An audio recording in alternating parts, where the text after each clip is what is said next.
modernity devalues everything outside of me. And then it turns out that if you can reduce that to either components or items or something that are, the point is to do that so that you can manipulate them. So I know. you exalt utility or pragmatism to the end Yes. of power, then to perpetrate that abuse, if I may say, the first thing you have to do is devalue the other. Yes. So you can condone your own actions, which is what we see going on in, kind of the expansionism of imperialism. Yes, Esther. Hello and welcome to Why Are We Talking About Rabbits? In a new studio. You guys see it? If you can't see it, this is a waste of your time. Hi, I'm John Heers. This is Why Are We Talking About Rabbits? Rabbits run down rabbit holes on the interwebs and they tend not to, come back out.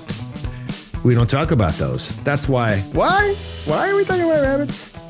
Today, we talk about philosophy, theology. We talk about what it is to know. And we do it so we can illumine our world, the new world. And often we use the old world and old world ideas to make sense of it all. Today, Esther Lightcap Meek. Yes, a philosopher with a PhD from Dublin University, a philosopher emeritus at Geneva College, a senior scholar at the Seattle School of Theology and Psychology. Esther has written more than a few books: Longing to Know, Loving to Know, A Little Manual for Knowing. I recommend all of these books. We've used some of them at First Things, and Esther has even come to talk at our summit, our annual summit. Today, Esther Lightcap Meek, philosopher extraordinaire, talks to us about the epistemology of knowing reality on WAWTAR. Esther Lightcap Meek, thanks for coming. How you been? You were with us, the whole team of First Things people down in or up in North Dakota. How have you been since our summit? Oh, I've been so fine, but you know how it is when you make real friendships in a very short period of time, and then all of a sudden you're not there anymore. So that little blip was over too quickly, and so I'm really glad to see you. Yeah, it's nice to see you. Yeah, you look great. We invited her, y'all, to come and talk about philosophy, which is what we're going to talk about right now, and about her book. But you were wonderful. So here you are in America trying to make sense of the world. What do you want us to know about knowing and the philosophy of knowledge? As a philosopher, we want to hear, because the world feels like it's falling apart on some level. Yeah. Well, we have lots of problems in the world, but one of them has this philosophical one. One is a philosophical. It has a component that's philosophical, and because in our day we don't even know what the word means. We can have issues that we're running up against and not realize how they need to be addressed. And then even if we did know how they were to be addressed, we don't really have a proposal on how to do that. And that kind of grows out of our mindset in the modern West, which is something that y'all and I share some commonality talking about. But it's kind of generated a presumption about how knowing works that really doesn't go with what we actually do. And if you adhere to it, it really kind of gums up the works of life. And talk about that a little. Mm-hmm. The part about what the West does when it tries to know something. Yeah, well, Our general, and I like to do what I call philosophy in the streets. So it's I'm not working from philosophical texts so much as from my neighbors and neighbors broadly, obviously. But a general presumption about what knowledge is to say that knowledge is information. And then we have this presumption that what knowing is collecting it. And there's something not only two-dimensional about that, but it's also it's got lots of damage. For one thing, it was a rendering of knowledge in modernity to make it more commodifiable and more an instrument of power. I mean, one of our fathers in modern philosophy would be Francis Bacon, who said that knowledge is power. So, if knowledge is power, it doesn't take long for that sentence just to devolve to the word power. That's really true. So I think a lot of the junk that we run into just comes from that mindset. Mm. And it is, I think, intrinsically dehumanizing. And also one of the ways it's dehumanizing is that we get into an oppositional relationship with the other. Yeah. So it's kind of an us-themish sort of a thing. And, your work is all about listening to the other, right. Which is a very human and not to mention gospel-esque sort of thing to do. And it really, I think, is spot on with how knowing is actually supposed to work. And not just in knowing the Lord, but in knowing entrepreneurship or therapy or how to counsel, athletics. Yeah. Name it. I feel like this is how knowing actually would work. So you're a university professor, and you speak to lots of people. Emeritus. Yeah, and you've spoken to lots of folks about something like a new way of knowing. Yeah. How are you being received when you talk to folks? And what are your books? What kind of reaction do your books create? And we should really talk about that vision too. Maybe you can do that now. What is that a new way of knowing in some ways? Yeah. Well, because I think so I feel like my job is helping people relay the accents so that they can see what they're actually doing, what they know, when they know what they're actually doing, what's actually transpiring. And then it actually involves kind of a skill training. You have to think over how it is you go about riding a bike, for example. Interesting. And then take that into some of the wreckage of presumptions about knowledge that seem to be widespread. So I think the effectiveness of what I have to say, first of all, kind of it can require some time because you're in effect teaching and thinking about a skill. And it also requires some trust. And because you think about this, if the prevailing paradigm of knowledge is information, then the prevailing way we go at reading books is collecting information.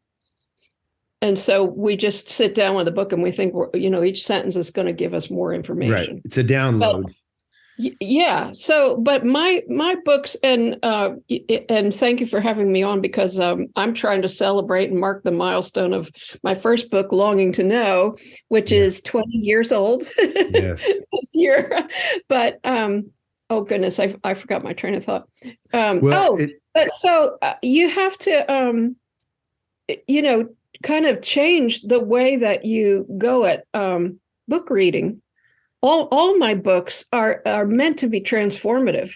And so it takes some time working with people to get them to trust that, and then trust that they're not going to be kind of taken into some esoteric world with a word called epistemology, right, but restored to themselves. And once they get cotton on to what's going on, then they start to smile and be gleeful. How does it...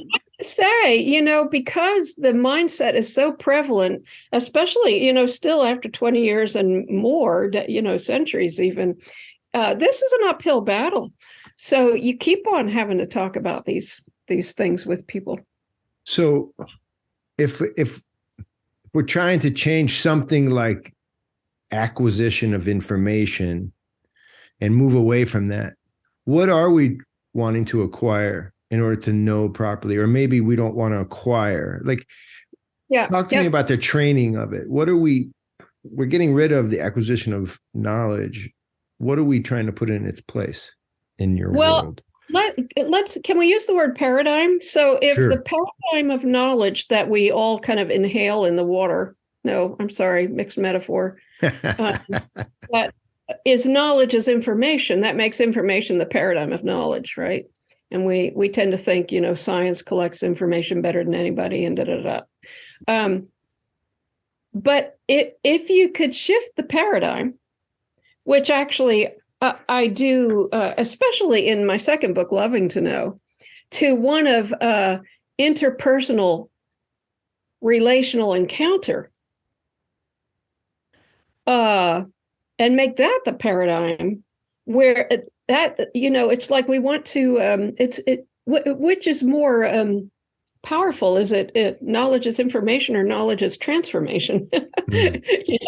So I think we all have experiences of that. And so how would one, make an account of knowing that displays that transformation?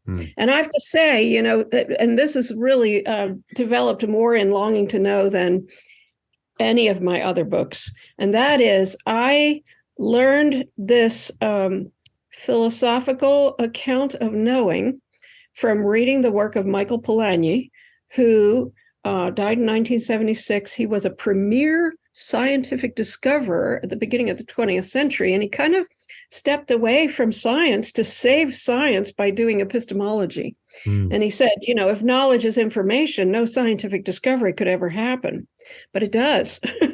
So maybe we need to fix our epistemology. And then he offered some proposals about how we know that I really think resonate with what we actually do. And so once you kind of get on board with, what he says you're doing and see that you're doing it, then you can start to get better at doing what you're doing. And what it actually does, John, is really dispel the stranglehold of modernity with regard to knowledge and power and lots of other things. I mean, again, there's lots more going on, but there is this component, and we still need to address it. And so that's what I see my job to be. And so work with me on this concept for a second, because I think still people want to hear. So something like a person then isn't really offering you information. They're offering you something like experience of their soul or something. There's some sort of communion. I always think about it in my own marriage, or just really in the symbol of marriage. There's the notion that I become one, and in that union, I'm actually experiencing, quote, knowledge. And so the person is not giving me anything as much as participating in my world. And so is that one of the mechanisms that you're trying to get at in your books? Are we communing as knowledge? Does that sound right? Yeah, I'd say communion is a great word for what we're trying to do with knowing. And obviously it's got all wonderful sorts of implications to it. But I want to say that what we humans were meant to do, the heart of what we're meant to do, is commune with the real. We're made for the real. We're made for communion with the real, and we're called to be lovers of the real. And so from the starting gate, I want to go at knowledge as more a matter of intimacy. And by that, I just mean kind of closeness. It's right. Right now, this hand is kind of touching on this hand, it's just kind of like that. And so then what you've got is something that makes way better sense of our knowings when we're doing them the best, which is this kind of lively dance of intimacy. And I think sports examples are fantastic. Me too. Me too. You can't like collect information and then be a baseball outfielder. That's right. It just doesn't work that way. Whereas if you learn the skill, you can throw yourself into it in artistry. And there's this intimacy, and it's playful and fun and endlessly adventurous and joyous. There's a notion that, and you like theology, we talked about it when you were out in North Dakota. There's a notion that there's a new Gnosticism, sort of like you have the info, I have the info. That's where all the reality is, and now we can rule together or build together because we share the gnosis, the information. Which, of course, for the Christian world, that was thrown out because there was the incarnation, because there's the manifestation, like man, there's a handle there, there's a thing. Are you something like going back and sort of recovering a Christic message, or does it not matter? Does it not have to be framed Christically? Can I say yes? You can say both and. I'm not prepared to offer this argument, but I would suggest that maybe the modernist mindset is Gnostic. Oh, that's interesting. And it certainly is a disconnection that actually blinds us to reality. And and I would say that my thesis in Longing to Know, in the book that I'm celebrating the 20th anniversary of, is that when you're considering Christianity, it helps to consider knowing, like what goes on when we know in any discipline. And then when we fix that, bring that back to questions of knowing God. And so the driving analogy in Longing to Know, and it's a very playful book, chock full of stories. Yeah, it is. But the driving analogy is that knowing God is like knowing your auto mechanic. So it's yes, God, it transforms my life in a way that no auto mechanic ever would, but it's got the same features of knowing. That's right.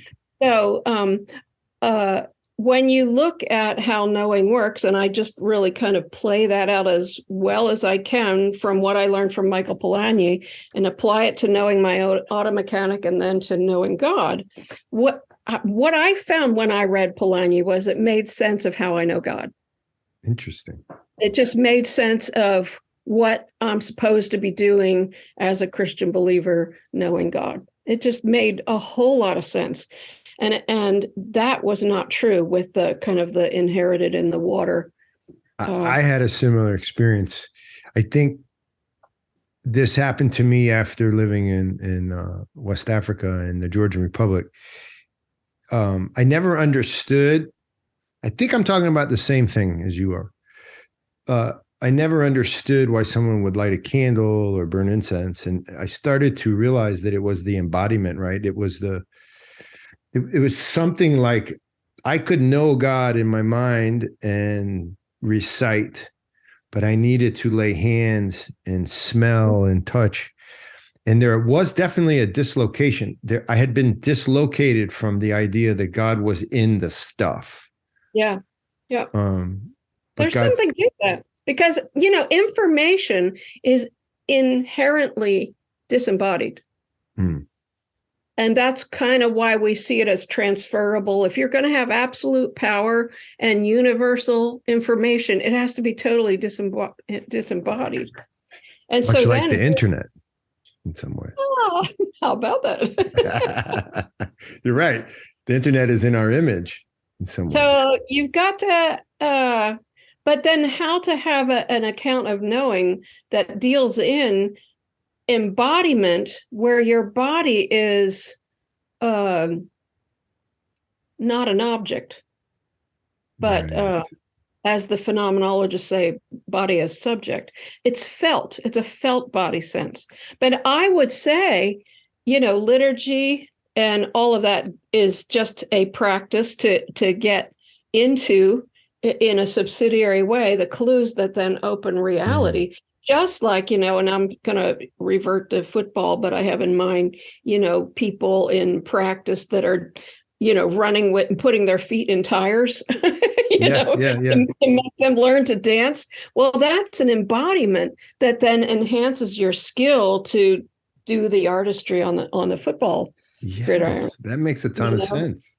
Yeah. But the point is not to memorize what you're doing with your feet.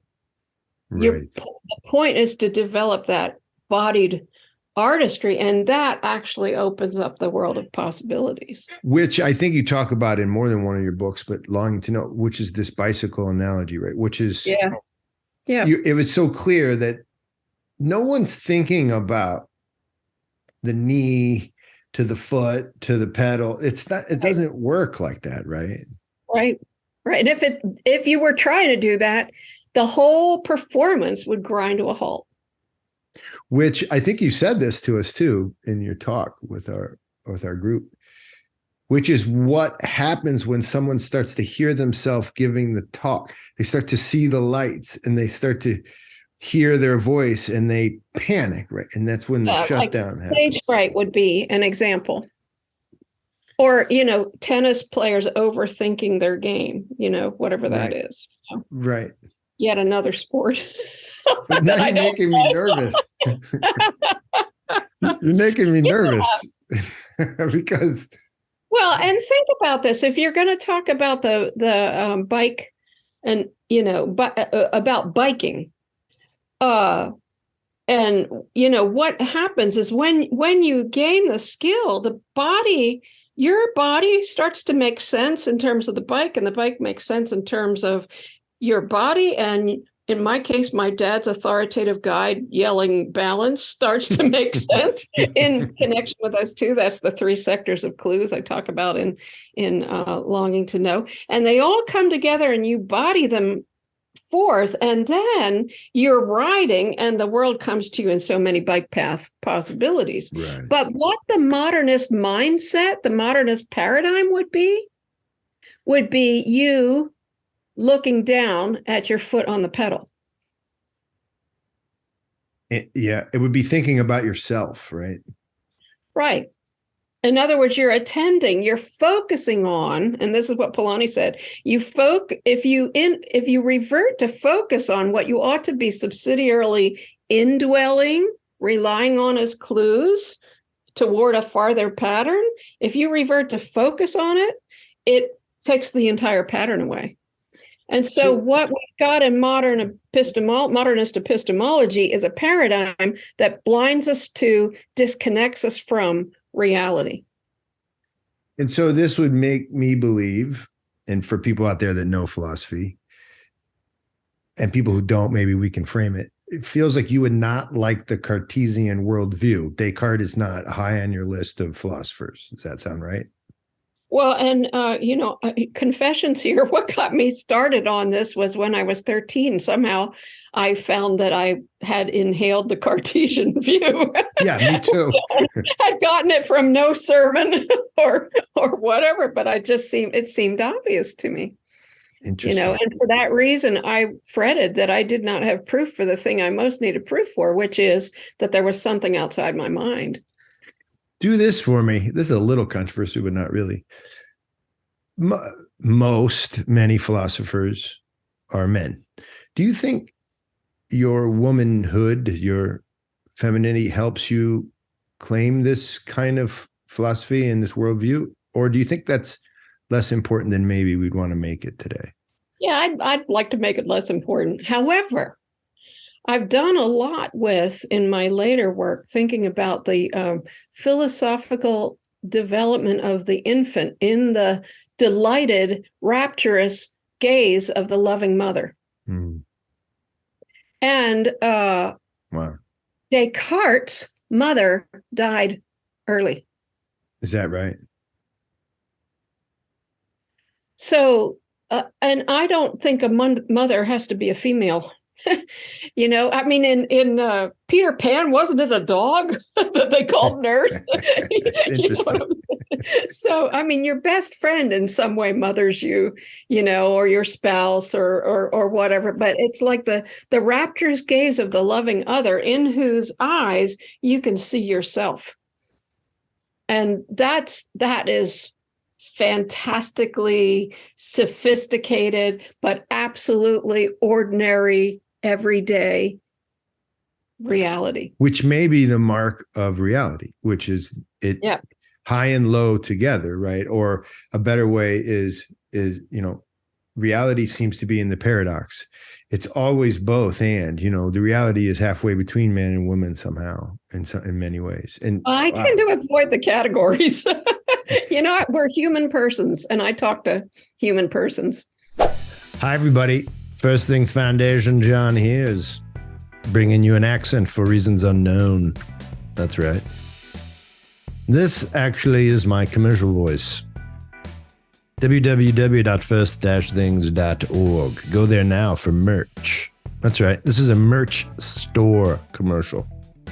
We have coffee from Guatemala. Yeah, ground, hand brewed. Well, you got to brew it, but the beans are hand prepared right here by a beloved First Things Foundation supporter, but brought to you from Guatemala, where we work. We also have some cool Sierra Leone and West African merch you should check out. Some cool stuff from Guatemala as well. And of course, the Georgian Republic. Some trinkets, t-shirts, love, hope, joy, all at the First Things Foundation merch store at www.first-things.org. Drop down merch. See you there. That makes me happy too. On the other hand, it's a fascinating concept as an Orthodox Christian. We run these dinners. Actually, you went to one. I did. I'll never be the same. Yeah, we were toasting with Esther, guys. A lot of the folks on here know about our restaurant, and I think we hadn't opened the restaurant when we met, and now it's open, just so you know. That's great. And I saw somewhere you got a really good review. New York Times. They came and saw our work. So they're happy. And it has to do with we invite people, the table is you and, your friend could come on any given Friday and sit with people you don't know. And then we do that dinner that you experienced. It's lovely.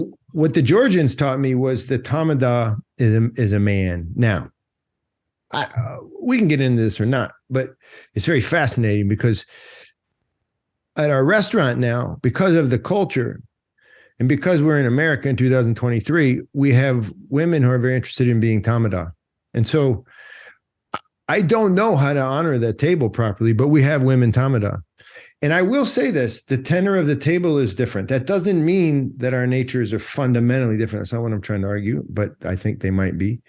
But it does lend to a really interesting night when you watch the female Tamada and the male Tamada. I don't know. What do you think of all that? I really don't want to comment. It's just so not the area that I'm interested in thinking about. I think each of us are distinct, and I want to work with all of us. So I'm sorry if I ducked the question. No, it's okay. So there's no valley between me knowing you and you knowing me that can't be overcome with what you're calling with is this longing to know and this moment of rapture. It doesn't matter. Can I know in a way? Can I also know the natural world in the same way? Yeah, well, I have argued later on. I went, and this is kind of implicit in maybe chapter 22 of Longing to Know, but I'm heading to this idea that when you're involved with the real, one of the ways that you know it is that it does transform you and opens up all these possibilities, right? So that's how you know you get it when you're riding a bike, is you start thinking about the possibilities, right? And so what you've got is, sometimes in philosophy, we talk about a one-to-one correspondence between my idea and the world out there. And that was just the problem I had when I was 13. It's like, I can't get out of myself to get that correspondence. It's not one-to-one. But really, what I think is if you engage the real in a moment of insight, it's almost like a 1 to infinity correspondence. So reality just kind of walks in and takes over. One of the stories I recount in Longing to Know is when my little girls dragged me excitedly out into the woods at the back of our yard and said, "Mama, look," and pointed down at the path, the leafy woodland floor, and didn't tell me what I was supposed to be seeing. And then eventually I picked out the Hershey Kisses that distinguish a copperhead. And he was sitting there at my feet looking up at me. Yeah. And in that moment of spying that pattern, reality utterly shifted. Yes. Now, you stop thinking about stuff, whatever you were thinking about, and now the copperhead is in charge. That's right. That's right. And especially if you've got 3 little girls you want to protect. Right. So, if you think about Bible examples of that, the road to Emmaus has the same dynamic. Their eyes are open and the breaking the bread, it changes their whole reality. Now, so that dynamic is so rich that it's more apt to say that reality is person-like. And now in a book I'm about to release on artistry, Doorway to Artistry, I'm arguing that reality makes the first move. Reality welcomes us and says, "Here I am." It shows up and says, "Here I am, and I'm at your service." Is the reality the divine? I know it's not a 1-to-1, but are you comfortable with that equation or not really? What I would say is that reality is God and God's stuff. So that's everything, right? That is, yeah. That's the divine. And you figure, if you're, working with scriptural text, everywhere your eyes land, they land on a "let there be" of the Lord. Let there be, here, now, here, now, here, now, here, now. Everywhere your eyes land, they land on the "let there be" of the Lord. So, I don't mean to say, created reality is divine, but it's his stuff, which means it's worthy of our regard. Right. And I think that's true about the other, Right. So, thinking about the things that First Things Foundation does around the world, you are insisting on a practice of regard for the other. That's right. And that's one of the things that modernity did away with, is regard for the other. How did they do that? How does modernity sort of denude the other? That's a great question. Let's see. How can I respond to that best? I think by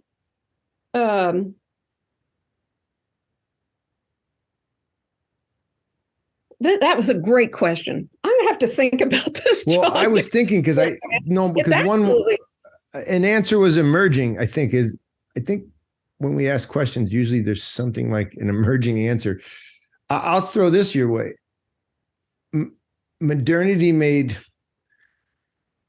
I find that modernity is the beginning or the actual answer to the question of relativity. There is no object after modernity. It's just the subject. And I know that science imagines objectivity, but I just think it's really just me and you. And what happens is I really don't have to regard you, because I think in some ways, I think the underlying premise of modernity is there is no you. Yes, that's right. Yep. Yeah. There's just me and what I make of you. Which is the Cartesian egocentric predicament, right? Yes. So in other words, one of the things that what reality does is devalue reality, or modernity devalues everything outside of me. And then it turns out that if you can reduce that to either components or items or something that are, the point is to do that so that you can manipulate them. So I know. You exalt utility or pragmatism to the end of power, then to perpetrate that abuse, if I may say, the first thing you have to do is devalue the other. Yes. So you can condone your own actions, which is what we see going on in, kind of the expansionism of imperialism. Yes, Esther. And I think ultimately I think you got it spot on. And what happens ultimately is that the mind becomes a justification machine for the belly. And the heart, the noetic heart, is bypassed. Because what you say when you say degrade, hurt, and you're awful, or if we can say something like violence is bad, that has to be a noetic. That has to be a part of our center, or what in my tradition would be called the part that sees God, because God is the good. But if you take that part out, like C.S. Lewis talks about men without chests, if you take out the chest part, what's happening is my mind is relating to my belly, and the belly is good. Your desires are good. The problem is now my mind, I think, becomes a servant of my belly. And I can now justify rationally, you've been in a courtroom, or if you haven't, we've seen it on television. The mind can make anything look innocent, man, if it just works hard enough on it. And my desire can become an innocent desire if my mind works hard enough on it. And I think what happens is I'll just shut up after this, but I think modernity is let your mind work on your desires, make sense of it. And I think Nietzsche's saying, and then just create your own values and then defend the hell out of those things. Defend them. Defend your created values because you're all you got. And I think you're trying to say something like, hold on a second. There's actually a reality. There's actually a reality, Yeah. Yeah. And if there weren't, you wouldn't be playing baseball. Right. Otherwise, you'd only be playing Risk, which is just power acquisition. Maybe. So tell us about what you might be doing. Tell us about, I know you're re-releasing or sort of recommemorating your book from 20 years ago, which is an excellent piece. Accurately said, because it's not being re-released, although I did recently make an audio version of me reading it, which is out there. And I wrote and recorded a new afterword for it from 20 years out. So that's all findable online. And then I'm making little whoopee around the event, including, I don't know if you remember the book, but actually I can show you. Where is my copy of the book? I don't know. But anyway, the book had an odd little guy on the front of it. And so now Absolutely. I remember that. Come up with the little guy at 20. This is great. So this is a sticker, and I sure have a ton of them. So if I come see you, I can hand them out. But you could actually cover up the first guy with this, or just sit him beside it. But okay, good. Kind of a something to celebrate. This is 2023 version of the little guy. It says on his overalls, "Little guy turns 20." Well, what we'll do is we'll link all your new stuff, and we'll put your website, and I'll tell everybody about it as per the show notes. Like this approach to knowing, it makes sense. It made sense of my belief in God, but it makes sense of any discipline. So this is how knowing works, no matter the discipline. That's what I've spent the intervening years trying to show.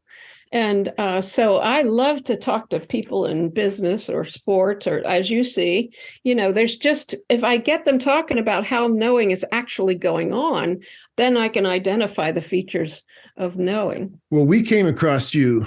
One of our board members loves your work. And then I saw you giving a wonderful lecture to a group of, I think they were evangelicals who were learning about this kind of way of knowing. And it was amazing, your nimbleness and your understanding of modernity. And that's what I've spent a lot of time on. And it was so enjoyable to watch someone, not my immediate circle, understand. And I think it's happening all over, Esther.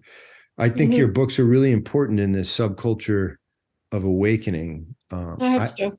I don't think it's particularly just Christians, but I do think it's definitely, it's a Christian voice from something like the past. But of course, it's not really, there's not a past. There's just a reality of well, and I have truth. felt obligated in all along, first to write for everybody, because I think it's snobbish not to.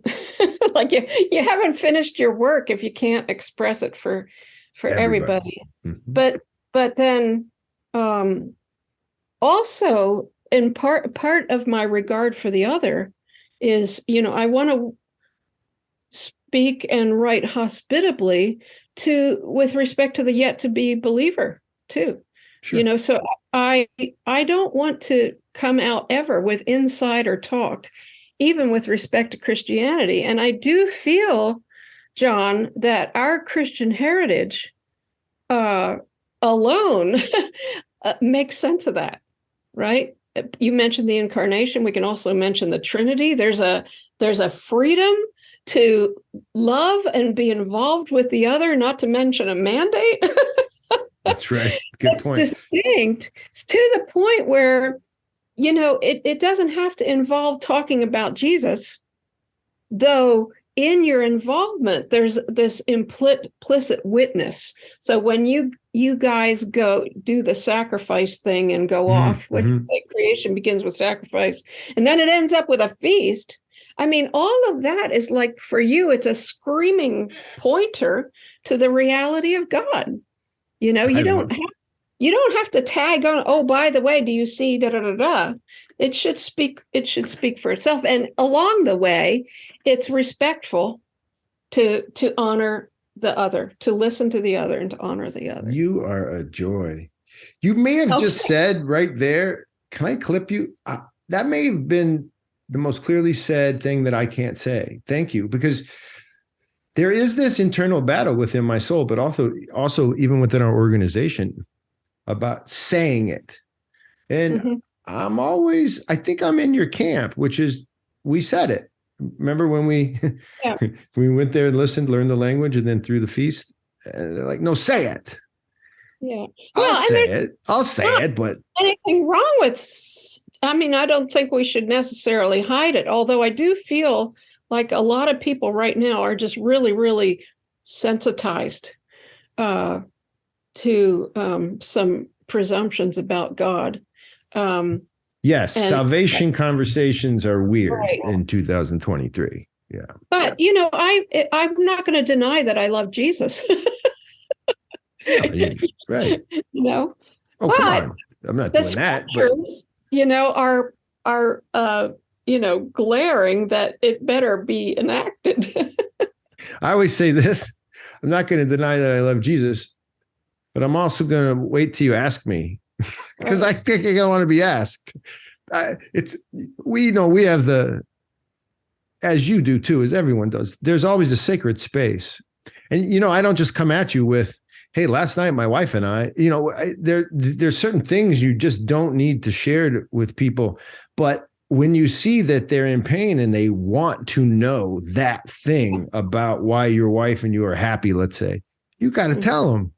But it's very rare you start with the pearls. It's just very rare. You don't have to start with that. It's very rare. And part of it is this good manners thing, I think. Yeah. That's why you guys require 2 years of keeping your mouth shut. That's right. When you get to the country, right? Because it's an exercise of listening, and listening confers dignity and regard. Well, it's weird. You're kind of like our philosopher in residence at First Things. We've talked about you. We handed out your books. So thank you so much. You are. I have a T-shirt. Yeah, and you understand. Well, we understand one another, and so that's why I wanted to have you on. So, guys, I'll link Esther's stuff. It's really good. But again, I just want to make it clear: it's philosophy, and it's a way of knowing, and it's very fascinating. I think you're onto something. I'm glad you came on. Thank you. Thank you. We'll be in touch, right? Greet all my friends, my North Dakota friends for me. I will. I definitely will. Much love to you. I thank you for everything. And thank you. I'll link all this stuff, and we can't wait to hear more from you and find you on the interwebs. Okay. All right. Thanks. God bless. Okay. God bless, sister. Take care. Well, that was I mean, Esther, like, just listen to her. She's just filled with life and good stories. Her books are they're accessible for non-philosophers, but they're also filled with the big ideas. She is true to her craft. Esther, thank you for coming on. It's wonderful to have you. Little by little, we move forward. I'd like to remind you that we are having a pair of fundraisers this year. One here in Greenville, right in front of the restaurant, a concert on May 6th. More on that to come. Very cool idea. We're going to have a big giant kepi, live music, and like a ton of people toasting to a ton of stuff. All for the public. And we're also getting together in the Keys down in Isla Morada. The study of the Supra by First Things coming this fall, a fundraiser. That's it for right now. Be sure to tune in to our channel and learn more about our projects. Be sure to check us out for a kepi journey if you want to go to Georgia or to Sierra Leone or to Mozambique and you got a little group, reach out. We'll set the dates with you. We don't force you into our dates. Kepi journeys, Guatemala included. Ladies and gentlemen, it is a blessing to be on this podcast with you. Thank you. Au revoir. Nakvandis. Jusqu'à la prochaine fois en française. Je voudrais parler avec toi tous les jours, mais j'ai oublié tout ma français. Au revoir.